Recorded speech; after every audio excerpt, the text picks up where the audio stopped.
Hello friends, movie की starting में हमें एक ट्रक को दिखाया जाता है जिसे बड़े ही प्रोटोकॉल के साथ ले जाया जा रहा था। हमें ये तो पता नहीं चल पाता कि उसमें क्या है, लेकिन इतना जरूर पता था कि उसमें जो भी है बहुत ही इंपॉर्टेंट है, क्योंकि इस ट्रक के साथ बहुत ज्यादा सिक्योरिटी थी। दूसरी तरफ एक और कार होती है जिसमें एक न्यूली मैरिड कपल था और उनकी गाड़ी अचानक उस ट्रक के साथ जाकर टकरा जाती है, जिसकी वजह से बहुत ही बड़ा ब्लास्ट होता है। जिस कंटेनर को सिक्योरिटी के साथ ले जाया जा रहा था वो उससे अलग हो जाता है और अब जो चीज उसमें थी वो बाहर आती है और वो बहुत ही खतरनाक थी, क्योंकि उस ट्रक में कोई चीज नहीं बल्कि एक ज़ॉम्बी था। ये ज़ॉम्बी बहुत ही ज्यादा स्ट्रॉन्ग और पावरफुल था। वो बाहर निकलते ही सब सोल्जर्स को मारना शुरू कर देता है। वो उस आर्मी में से 2 सोल्जर्स को मारता तो नहीं, लेकिन उन्हें काट कर इन्फेक्टेड कर देता है। अब हम देखते हैं कि वो दोनों सोल्जर्स भी ज़ॉम्बी बन जाते हैं। अब वो तीनों एक हो जाते हैं। इन ज़ॉम्बी में एक और खास बात ये थी कि वो समझदार थे और वो सोच सकते थे बिल्कुल इंसानों की तरह। अब ये तीनों प्लान करते हैं कि वो तीनों लास वेगास जाएंगे, क्योंकि उनका प्लान था कि ये लोग वहां के लोगों को भी इन्फेक्टेड करके ज़ॉम्बी बना देंगे और अपनी एक आर्मी तैयार करेंगे। और अब स्टोरी स्टार्ट होती है। लास वेगास के सोल्जर्स का जो हेड था उसका नेम स्कॉट था। अब ज़ॉम्बी ने इनकी कंट्री पर अटैक कर दिया था, तो अब ये ज़ॉम्बीज को मारने की कोशिश कर रहे थे और इनके साथ इनका एक ग्रुप भी था जो कि सब ज़ॉम्बीज को मारने की कोशिश करते हैं। लेकिन ये ज़ॉम्बीज बहुत ही ज्यादा फास्ट थे, इस वजह से सारी सिटी इन्फेक्टेड हो जाती है। गवर्नमेंट इन्हें रोकने की बहुत कोशिश करती है, लेकिन इन्हें रोकने में नाकाम हो जाती है। गवर्नमेंट ऑर्डर देती है कि पूरी सिटी में लॉकडाउन लगा दिया जाए ताकि ज़ॉम्बीज किसी और को नुकसान ना पहुंचा सकें, जिस वजह से पूरी सिटी में तबाही मच जाती है। और स्कॉट जो आर्मी में हुआ करता था वो अब एक रेस्टोरेंट में काम कर रहा था। फिर हम देखते हैं कि स्कॉट के पास एक गैंगस्टर आता है और वो स्कॉट से कहता है कि तुम जानते हो कि गवर्नमेंट ने लॉकडाउन लगा रखा है और मुझे पता चला है कि जल्द ही गवर्नमेंट वहां ब्लास्ट से पूरे शहर को उड़ा देगी। और वो कहता है कि तुमने मेरा नाम तो सुना होगा, मैं एक कैसीनो चलाता हूं और मेरे $200 मिलियन उसी जगह पर हैं। क्योंकि वो एक गैंगस्टर था इसलिए वो गवर्नमेंट से मदद नहीं ले सकता था। फिर वो स्कॉट को ऑफर देता है कि अगर तुम मेरे ही कैसीनो से मेरे पैसे ले आओ तो मैं तुम्हें भी $50 मिलियन दूंगा। स्कॉट इतनी बड़ी ऑफर सुनकर बहुत हैरान हो जाता है और वो सोचता है कि मैं इन पैसों से अपनी पूरी लाइफ चेंज कर सकता हूँ। इसके बाद गैंगस्टर उसे बताता है कि तुम्हारे पास सिर्फ 36 घंटे हैं, तुम्हें कैसे भी करके वो पैसे मुझ तक पहुंचाने होंगे। और वो स्कॉट को कहता है कि तुम जितने मर्जी लोग इसमें ऐड करो, मुझे इससे कोई फर्क नहीं पड़ता। फिर वो स्कॉट को मैप देता है जिसके जरिए वो उन पैसों तक पहुंच सकता है। यहाँ हमें स्कॉट की एक बेटी को दिखाया जाता है। वो एक सोशल वर्कर थी। लास वेगास के बाहर बहुत से कैंप थे। ये कैंप उन बेघर लोगों के लिए थे। उनमें हमें एक लेडी को दिखाया जाता है जिसकी 2 बेटियां थी। स्कॉट की बेटी उस लेडी से पूछती है कि आपको क्या चाहिए। वो उसे बताती है कि मुझे लास वेगास से कुछ पैसे चाहिए जिसके लिए मुझे सिटी के अंदर जाना होगा और मैं वादा करती हूँ कि मैं पैसे लेकर जल्द ही वापस आ जाऊंगी। लेकिन स्कॉट की बेटी कहती है कि तुम वहां नहीं जा सकती, तुम जानती नहीं कि शहर के हालात कैसे हैं। लेकिन वो लेडी उसे कहती है कि अगर मुझे वो पैसे मिल गए तो मैं यहाँ से चली जाऊंगी। स्कॉट की बेटी उसे कहती है कि तुम थोड़ा सा वेट कर लो, सब ठीक हो जाएगा। और इसी के साथ वो लेडी वहां से चली जाती है। स्कॉट की बेटी काफी सैड रहती थी क्योंकि उसने अपनी मॉम को खोया था। स्कॉट की वाइफ एक ज़ॉम्बी बन चुकी थी और उसे स्कॉट ने ही मारा, क्योंकि इसके अलावा उसके पास कोई रास्ता नहीं था। जिसके बाद हम स्कॉट को देखते हैं जो उस गैंगस्टर को कॉल करता है और कहता है कि मैं इस मिशन के लिए रेडी हूं, लेकिन मुझे अपनी टीम इकट्ठा करने के लिए कुछ वक्त चाहिए। स्कॉट अपनी टीम में 5 लोगों को रखता है जिसमें 2 लड़कियां और 3 लड़के होते हैं और इनमें से एक लड़की पायलट थी और एक लड़का किसी भी किस्म के लॉक को खोल सकता था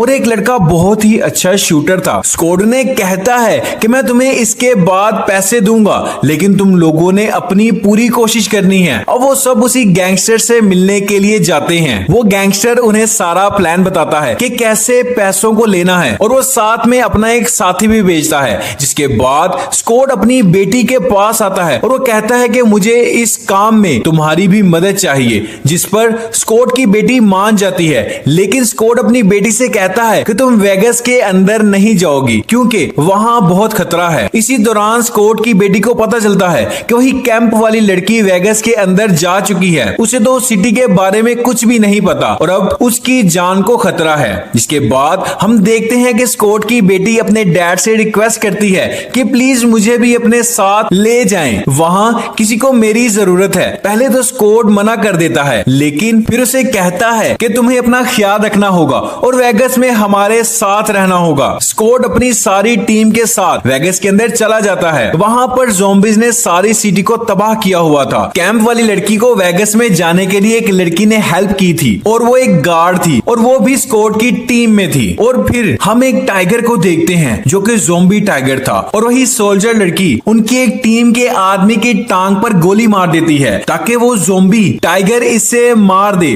और हम यहाँ से बचकर आगे चले जाएं। और वो कहती है कि वो कैंप वाली लड़की भी यहाँ है और उसकी जान को भी खतरा है, हमें उसे ढूंढना होगा।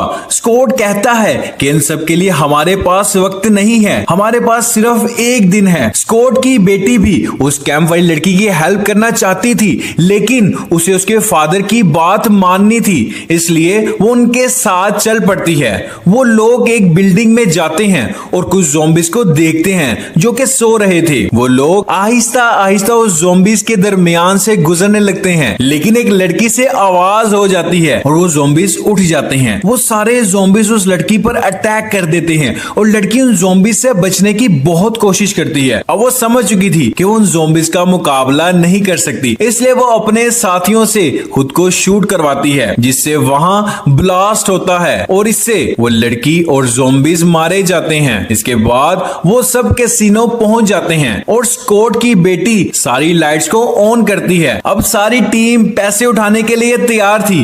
वो पायलट लड़की ऊपर हेलीकॉप्टर के पास चली जाती है। इधर वो हैकर लड़का इंतजार में था कि कब उसे लॉक खोलने का ऑर्डर दिया जाएगा और वो गार्ड लड़की बाहर खड़े ज़ॉम्बीज पर नजर रखे हुई थी। जिसके बाद हम हैकर को देखते हैं जो कि लोग को देखकर कहता है कि उस गैंगस्टर ने यहाँ बहुत सारे पैसे रखे हैं, ये हो ही नहीं सकता कि उसने यहाँ ट्रैप ना लगाया हो। जिसके लिए वो एक ज़ॉम्बी को बाहर से लाते हैं और उसे लोग की तरफ भेजते हैं और इसी से उन्हें वहां लगे ट्रैप के बारे में पता चल जाता है। दूसरी तरफ वो गार्ड लड़की वहां शूट करती है। वहां उन ज़ॉम्बीज की क्वीन भी आती है, लेकिन वो आदमी जो उस लड़की के साथ था वो उसका गला काट देता है और उसके सर को अपने बैग में रख लेता है। वो लड़की उसे कहती है कि तुमने बहुत गलत किया, अब वो ज़ॉम्बीज तुम्हें नहीं छोड़ेंगे। तभी गवर्नमेंट अनाउंस करती है कि 1 घंटे के अंदर वेगस में बॉम्बिंग की जाएगी, जिससे सारा वेगस तबाह हो जाएगा। ये खबर सुनकर वो परेशान हो जाते हैं क्योंकि अभी तक उन्होंने पैसे नहीं लिए थे। और तभी पायलट लड़की उन्हें बताती है कि मेरा हेलीकॉप्टर खराब हो गया है और मुझे नहीं पता कि इसे ठीक करने में कितना टाइम लगेगा। और फिर वो लोग लॉकर को खोलकर सारे पैसों को अपने बैग्स में शिफ्ट करने लगते हैं। तभी बाहर हमें ज़ॉम्बी किंग को दिखाया जाता है जो कि अपनी क्वीन को मरी हुई हालत में देखता है तो उसे बहुत गुस्सा आता है क्योंकि उन्होंने उसकी क्वीन को मार दिया था और वो अपने ज़ॉम्बी से कहता है कि उन लोगों पर अटैक कर दो। उतनी देर में हम देखते हैं कि स्कॉट की बेटी कैंप वाली लड़की को बचाने के लिए निकल पड़ती है। जब स्कॉट को पता चलता है कि उसकी बेटी वहां नहीं है तो उसके पीछे जाने लगता है। स्कॉट के निकलते ही ज़ॉम्बीज उन पर अटैक कर देते हैं और इस अटैक में एक लड़की मारी जाती है। तभी हम देखते हैं कि गैंगस्टर का असिस्टेंट जो उनके साथ था उन्हें बेसमेंट में बंद कर देता है और उनसे कहता है कि मेरे बॉस को पैसे नहीं चाहिए बल्कि उसे क्वीन का सर चाहिए था जिसे वो सारे ज़ॉम्बीज को कंट्रोल कर सकता है। और वो वहां से चला जाता है। बाहर आकर जब वो बैग चेक करता है तो उसके बैग में क्वीन के सर की बजाय मनी काउंटर मशीन थी और तभी एक ज़ॉम्बी टाइगर आके उसे मार देता है। तभी बहुत से ज़ॉम्बीज स्कॉट की टीम के एक लड़के को पकड़ लेते हैं और वो समझ जाता है कि अब यहाँ से निकलना बहुत मुश्किल है, जिसकी वजह से स्कॉट को वहां ब्लास्ट करना पड़ता है और उस ब्लास्ट में ज़ॉम्बीज और वो लड़का भी मारा जाता है। तभी हम देखते हैं स्कॉट की बेटी उसी कैंप वाली लड़की को ढूंढ रही थी कि तभी वो आदमी जिसे सोल्जर लड़की ने मारा था वो आ जाता है। वो आदमी अब एक ज़ॉम्बी बन चुका था। दूसरी तरफ हम देखते हैं कि वो सब रूफ की तरफ जाते हैं, लेकिन उनके पीछे वो ज़ॉम्बी भी आ जाता है। लेकिन तभी वो गार्ड लड़की लड़की उस बैग में से क्वीन का सर निकालती है और उस ज़ॉम्बी से पीछे हटने का कहती है। और तभी वो देखते हैं कि हेलीकॉप्टर अब ठीक हो चुका है। इस बात का फायदा उठाते हुए वो गार्ड लड़की पर अटैक करके उसे जान से मार देता है, लेकिन वो लड़की भी मरने से पहले